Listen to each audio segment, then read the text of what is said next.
I don't know if it's a good thing that star power and TV savvy is required for the job, but I think it is. And by the way, I think President Obama also had a lot of TV star power, and that helped him pre-Trump. But Trump is more evident of this. And looking ahead to 2020, one reason why I'm taking you seriously as a contender is because of your presence on cable news. So karma has finally came for Michael Avenatti, guys. As you can see, we're doing a new format. So before I begin the story, let me talk a little bit about it.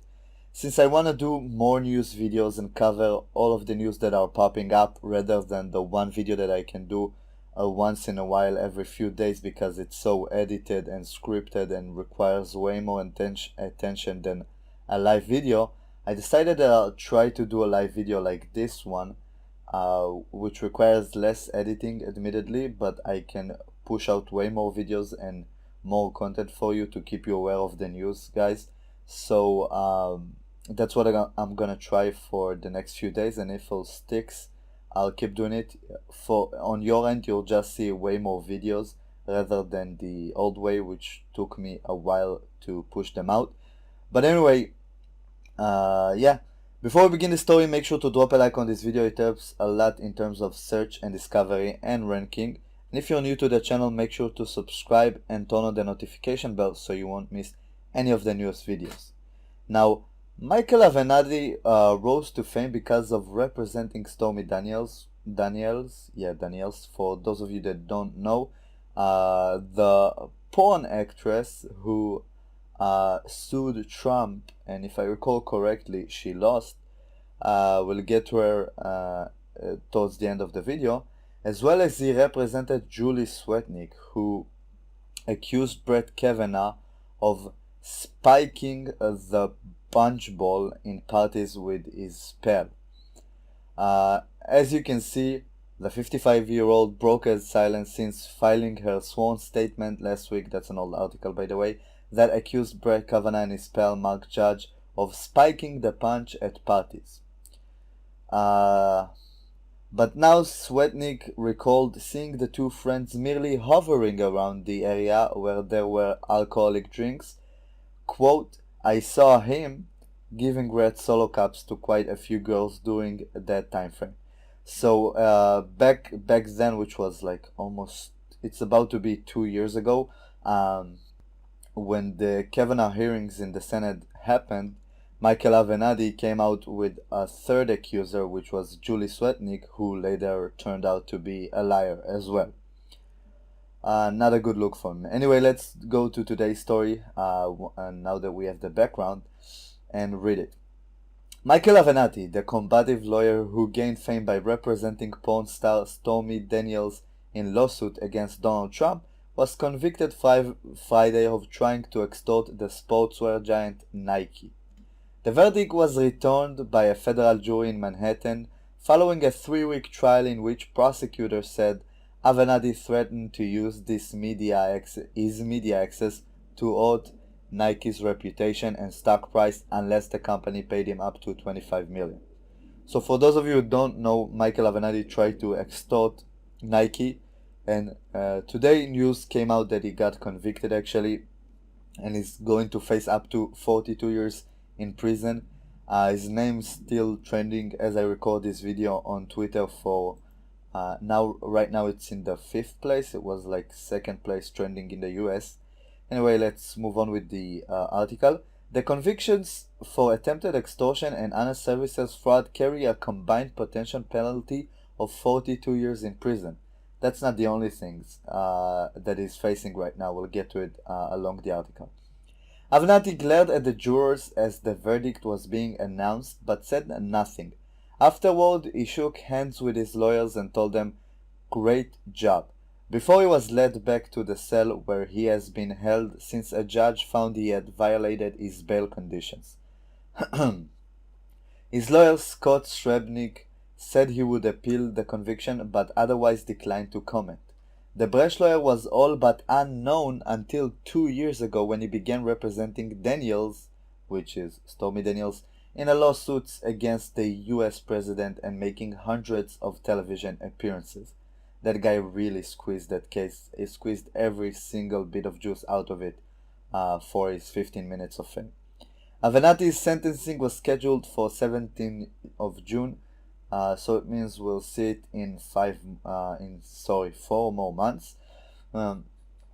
Jurors deliberated for 2.5 days in deciding whether Avenatti tried to extort Nike by threatening to publicize allegations.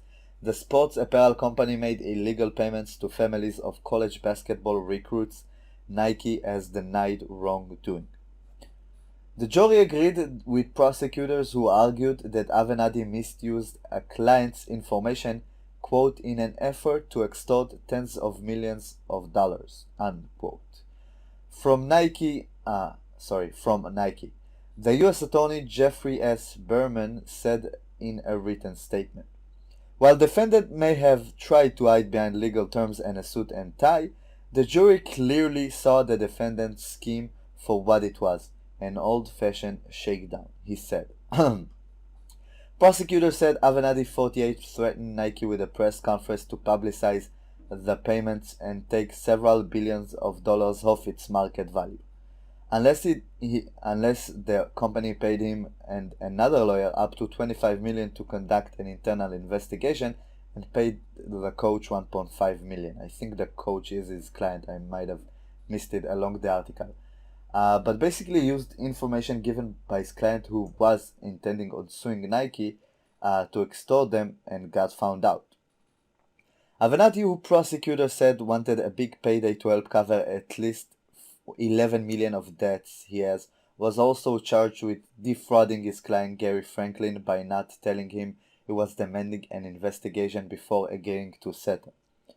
Not only is this probably a ton of what do you call it? A bar.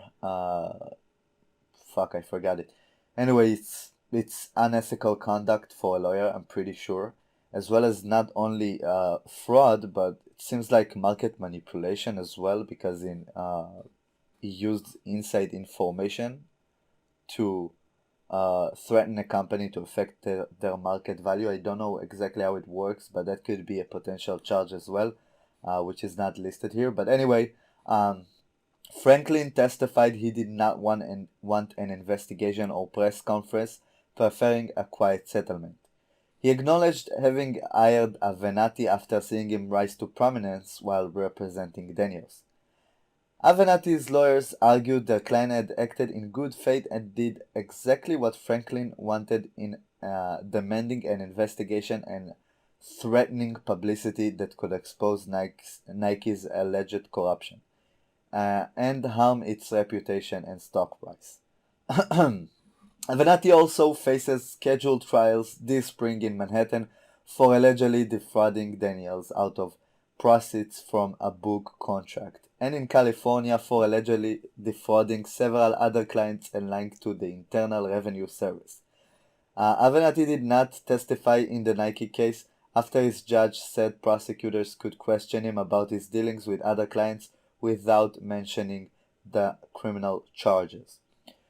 So not only is he facing 42 years in prison for now, which I believe he will get away out of it somehow with a really, really small sentence, but he's also facing some charges for defrauding Daniels out of her proceeds from the book she wrote, probably about the Donald Trump case.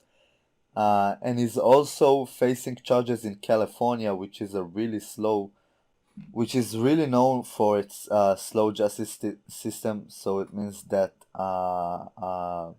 that case will take a while to be solved, or rather prosecuted. And that's against the IRS, which I'm pretty sure means really bad news for him. When the IRS goes after someone, they can find anything. Like, you can be a literal angel and the IRS can find some missing funds from your reports. So there's no way he's getting out of that. So even if he gets lucky in his first sentence and in his second one against Daniels, the IRS one is a pretty dangerous case for him as well. So I don't think he will get out of it scot-free. Even if he will get out of the first case, there's still the two others, which means he will have to pay for those as well as face some jail time probably. So that's good news for us. The scummy lawyer from New York, I think it's from New York, who was a presidential hopeful for 2020, and as what's his name from CNN, Brian Stelter stated uh, in one segment, he thought he was going to be the front runner for the Democrats in 2020. Now he's facing prison. Surprise, surprise. So I guess it turns out for you to get away from prison as a Democrat, you just need to be elected. Unluckily for Michael Avenatti, he got sentenced and didn't run for election or didn't get elected yet. So he got out of it. Obviously, he's not running for president, but most Democrats like him, like Clinton, can get away with it, but he can't because he's was never anything other than a lawyer who's riding Trump's coattail. Anyway, I guess that's the entire story. Tell me in the comments, how do you like the format? Obviously, it's gonna take time for me to get used to it, especially reading the news live, um, getting some insights while still reading the story with you guys. It's way different than a scripted video where you gather your thoughts, go through all the quote unquote talking points. This is not a propaganda channel, but for a lack of a better term, and make sure you cover everything. It's way harder when you do it in live content, but obviously I'm pretty sure I'll get better at it as I go with it. So hopefully you enjoy it as well. This will mean maybe even more than one video per day. I'm pretty sure one video per day as is going to be the next standard with this type of recording. So thank you guys for watching. Drop a like before you leave. Maybe share the video, it helps a lot.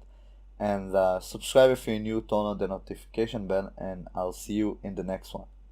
Peace.